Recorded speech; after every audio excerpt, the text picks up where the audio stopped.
Shivneri news शिवजन्मभूमी या news चॅनलमध्ये आपल्या सर्वांचे सहर्ष स्वागत. डॉक्टर किरण लामटे. अध्यक्ष महोदय, आवा आवा अंतिम आठवडा प्रस्तावावरती मी बोलण्यासाठी उभा आहे. 18 जानेवारी 2026 ला आपण एक महाराष्ट्राचा नेता गमावला. आदरणीय अजितदादा पवार साहेब यांच्या मृत्यूचं गूढ आजही कायम आहे. महाराष्ट्रातील जनता हळहळती आहे, कार्यकर्ते हळहळत आहे. आणि आता जेव्हा कर्जमाफीचा हा प्रश्न जेव्हा उभा राहिला त्यावेळेला आवर्जून शेतकऱ्यांना अजितदादांची आठवण येते. तर मला वाटतं ह्या अजितदादांचा जो मृत्यू झाला विमान अपघात, हा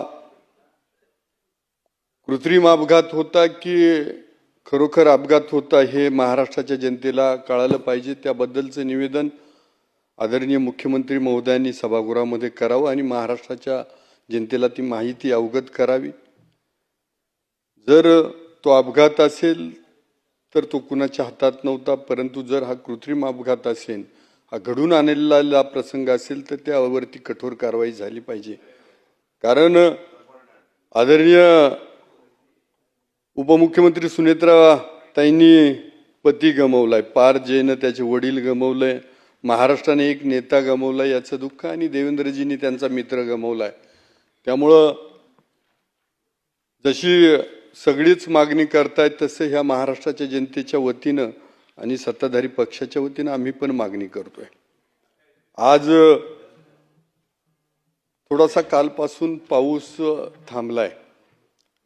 बऱ्याच जणांनी मागणी केली की हा जो काही अतिवृष्टी झाली, माझ्या तालुक्यातही खूप मोठी अतिवृष्टी झाली आणि त्यामध्ये शेतकऱ्यांचे बांध खरवडले गेलेत, बांध फुटलेत, जमीन खरवडली आहे, घरं पडली आहेत. तर मला वाटते सरकारनं त्यासाठी मदत लवकरात लवकर जाहीर करावी. त्याबरोबर भाताची रोपं गेलेत, आता परत रोपं टाकायची, मग कधी भात येणार, कारण त्या आदिवासी बांधवांचं सगळं उदरनिर्वाह त्या भात जमिनीवर छोटी छोटी खाचर आहेत. तर मला वाटतं त्याचीही सरकारनं भरपाई दिली पाहिजे. ही मी माझ्या मतदारसंघापुरतं नाही मागत तर महाराष्ट्रासाठी मागतोय. त्याचबरोबर आपण पाहत असाल तर आता मरमर पाऊस पडला, पण उन्हाळ्यामध्ये आदिवासी भागामध्ये शेतीचं पाणी दूर तर प्यायला पाणी भेटत नाही. तर जलजीवन मिशनच्या माध्यमातून जे काही महत्वाकांक्षी योजना पूर्णत्वाला जाणार आहे, हर घर जल हर घर नळ, तर मला वाटतं ही योजना लवकर पूर्ण झाली पाहिजे. प्रत्येक गावाला, प्रत्येक खेड्याला शुद्ध पाणी भेटलं पाहिजे. त्याकडे सरकारनं विशेष लक्ष दिलं पाहिजे. ज्या आदिवासी भागामध्ये हा पाऊस पडतो, धरणं मात्र खाली आहेत, तिथं जमिनी आदिवासींच्या गेल्यात आणि त्यातून पाणी पूर्ण अहिल्यानगर जिल्ह्याला जातं, जायकवाडी प्रकल्पाला पाणी जातं आणि शेवटला पाणी मात्र इकडं जे काही ज्यांच्या जमिनी गेल्या त्यांनाच प्यायला पाणी भेटत नाही. तर तिथं नव्यानं काही धरणं निर्माण करता येतात का? लोअर आंबीत सारखं धरण निर्माण केलं पाहिजे, केळेवाडीसारखं तिथं जो काही धरण, खिळपाटाचं एक धरण बांधायचे, बोट्याला भिलचोंडीचं धरण, अशी ही नवीन धरणं त्या आदिवासी भागामध्ये खास बाब म्हणून त्या अकोले तालुक्यामध्ये निर्माण झाली पाहिजे, संगमनेरमध्ये निर्माण झाली पाहिजे. आज पाहत असाल की इकडं समृद्धी होतोय, शक्तिपीठाचा मार्ग करायचा आहे, असे बरेच प्रकल्प करायचे, परंतु आमच्याकडं आजही बऱ्याच ठिकाणी 2 गावांना जोडणारे पूल नाही आहेत. मग तिथं आमचा चास पिंपळदरीचा पूल आहे, तो महत्त्वाचा पूल झाला पाहिजे. शिसवतच्या जवळचा एक पूल आहे, तो पूल झाला पाहिजे.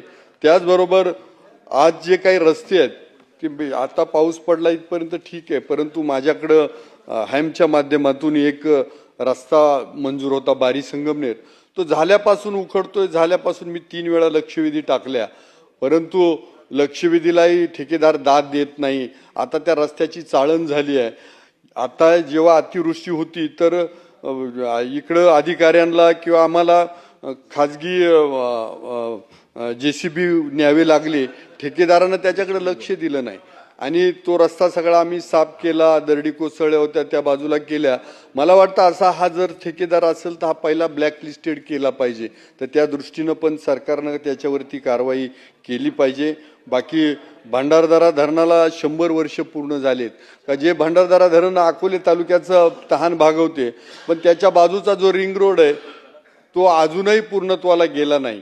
मधल्या काळामध्ये तो रिंग रोड 100 वर्ष पूर्ण होत आहेत भंडारदऱ्याला म्हणून एक उत्सव करायचा आणि तो आम्ही रोड पूर्ण करू असं जलसंपदा मंत्र्यांनी सांगितलं होतं, परंतु तो रस्ता काही पूर्ण होऊ शकला नाही.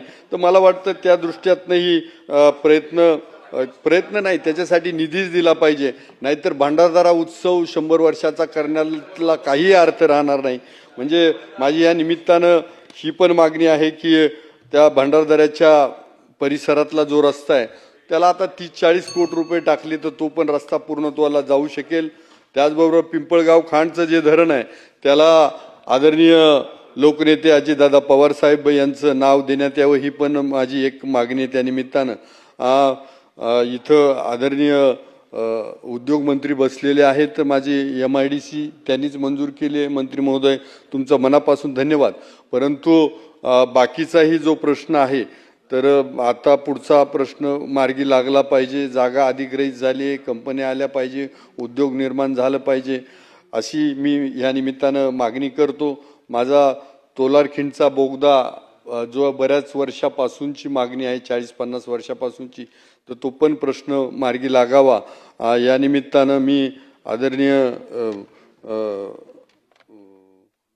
मंत्री महोदयांना विनंती करतो की आदिवासी भागामध्ये जे काही रस्ते देणार आहेत आपल्या गोरे साहेबांना विनंती करतो की 1000 लोक वस्तीला आपण कॉन्क्रीट रस्त्यानं जोडणार आहे, पण आदिवासी भागातही ज्या 500 किंवा त्या दरम्यानच्या लोकवस्तीची जे छोटे छोटे पाडे तर त्यांना पण चांगल्या रस्त्याने जोडलं जावं. दुसरं तिथं ज्या आरोग्य सुविधा आहेत त्या आरोग्य सुविधा चांगल्या दिल्या जाव्यात, ही माझी या निमित्तानं मी मागणी करतो. आणि आदिवासींच्या बाबतीत बोलायचं झालं तर आदिवासींचं संरक्षण करणं हे बाबासाहेबांनी जसं घटनेनुसार त्यांना संरक्षण दिलंय तसं सरकारची पण जबाबदारी आहे का त्यांचं संरक्षण करावं. त्यांच्यामध्ये जे बोगस घुसखोरी होती आहे तर ती घुसखोरी होऊ दिली नाही पाहिजे. त्यांच्या ज्या काही अधिसंख्य पदाच्या जागा भरायच्या त्या त्यांना दिला पाहिजेत. पेसा क्षेत्रातील जी भरती आहे ती पूर्णत्वाला नेली पाहिजे. जे पेसा क्षेत्रामधील आधी जे कॉन्ट्रॅक्ट बेसिसवरती ज्या पोरांना मानधन तत्वावरती रोजगार दिलाय, नोकरी दिली आहे तर ती त्यांना कायम केलं पाहिजे.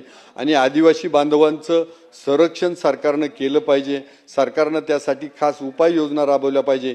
ह्या साऱ्या मागण्या मी या सरकारकडं या अंतिम आठवडा प्रस्तावाच्या निमित्तानं करतो आणि माझ्या वाणीला पूर्ण विराम देतो. मला बोलण्याची संधी दिली त्याबद्दल आपलं धन्यवाद.